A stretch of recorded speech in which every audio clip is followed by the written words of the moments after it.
Good afternoon. আজকে কোথায় খাচ্ছি সেটা দেখো না।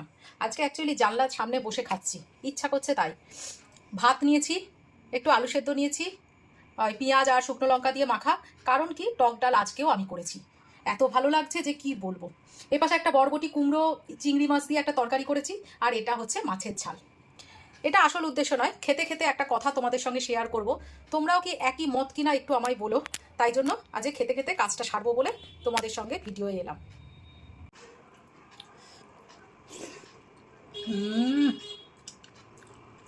অমৃত। যাই হোক, যে কথাটা তোমাদের সঙ্গে বলবো ভাবছিলাম, ভোট এসছে, সেটা যতটা না বাইরে থেকে বোঝা যায়, এই ফেসবুকে কিছু কিছু আগাছা উৎপন্ন হয়েছে, তাদের কথাবার্তা আর গালিগালাজ শুনলে সেটা বোঝা যায় ভোট এসছে। দেখো, আমি সবাইকে বলছি না, যারা বছরের প্রত্যেকটা দিন মোটামুটি দলের হয়ে, সে যে দলেই থাকুক না কেন, দলের হয়ে কিছু বলছে, প্রচার করছে, তাদের কথাটা আলাদা। কেননা ওরা ওটাই বেছে নিয়েছে, সোশ্যাল মিডিয়ায় ওটা নিয়েই চর্চা করছে। কিন্তু যারা দেখছে যে ফেসবুক এখন কমেন্ট ভিউজ কিছু দিচ্ছে না, আমাকে এই ভোটটাকে নিয়ে এগোতে হবে, কারণ যারা যারা ভোট নিয়ে কিছু কথা বলছে তাদেরই ভিউজ বাড়ছে আর কমেন্ট বাড়ছে।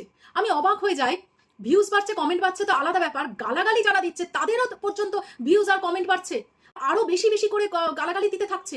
এটা কি? একে অপরকে নিয়ে গালাগালি হ্যান ত্যান। যারা অরিজিনালি প্রচার করে সোশ্যাল মিডিয়ায় তারা তো এইরকম ভাবে প্রচার করছে না, তারা সুন্দরভাবে তাদের দলকে নিয়ে বলছে। এই আগাছাগুলো নিজেদের ভিউজ বাড়ানোর জন্য এই রকম করে যাচ্ছে। দেখবে ফেসবুকে সারাক্ষণ এদেরকে দেখা যাচ্ছে। হঠাৎ করে, কোনোদিন তাকে দেখিনি, হঠাৎ করে ভোট নিয়ে একেবারে বিশাল কিছু দল নিয়ে একেবারে আরম্ভ করে দিল। আদৌ ওই দলে আছে কিনা আমি জানি না। এটা কেন? ভুক্তভোগী তো আমরাই হচ্ছি। এই গালিগালাজ, অসভ্যতম গালিগালাজ, মানে কানে শোনা যাচ্ছে না। এই গালিগালাজ তো আমাদেরই শুনতে হচ্ছে। তুমি যদি বলো স্ক্রল করে যাবেন, স্কিপ করে যাবেন, হয় কখনো? আসছে তো, স্ক্রল করতে করতেই তো আসছে। ভালোভাবে যারা প্রচার করছে তাদেরকে করতে দিন। আচ্ছা, আমি একটা কথা বলি, এই যে প্রত্যেকটা দল তাদেরকে একজন করে প্রার্থী করেছে প্রত্যেকটা জায়গার, তা এই আগাছাইগুলো যদি এত কিছু বলে দেয়, তাহলে তাদের প্রার্থী হয়ে এই ঝড় বৃষ্টি জল রোদ এর মধ্যে বেরোনোর কোনো দরকার নেই। তারা ঘরে বসে থাকুক, তোরা কাজ কর তাহলে। আরে এদেরই তো কাজ, ঘরে ঘরে যাবে, কি করেছে এত বছর ধরে সেটা বলবে, এবং কি করা উচিত জনগণের কাছ থেকে শুনবে। এটাই তো তাদের কাছ থেকে আমাদের পাওনা। তাহলে এই কাজটা তাদেরকে করতে দেওয়াই উচিত নয়? উফ, পারা যাচ্ছে না। কিছু কিছু আগাছা, আমি সবাইকে কিন্তু বলছি না, ভুল বুঝবেন না। যারা যারা অরিজিনালি প্রচার করে সোশ্যাল মিডিয়ায় তারা আলাদা ব্যাপার, যে তারা সারা বছর প্রচার করে, তারা সারা বছর দলকে নিয়ে বলে।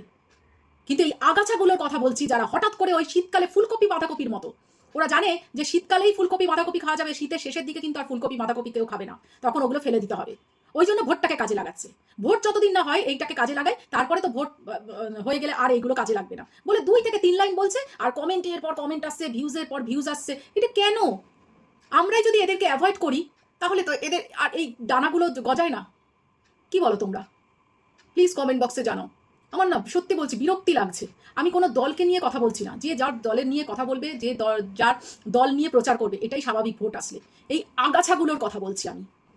আগাছাগুলো বড্ড বেড়ে উঠেছে, যাদের কোনো ভিউজ নেই, কিচ্ছু নেই, শুধু বসে বসে এইরকমভাবে নিজেদের সময়টাকে কাটাচ্ছে।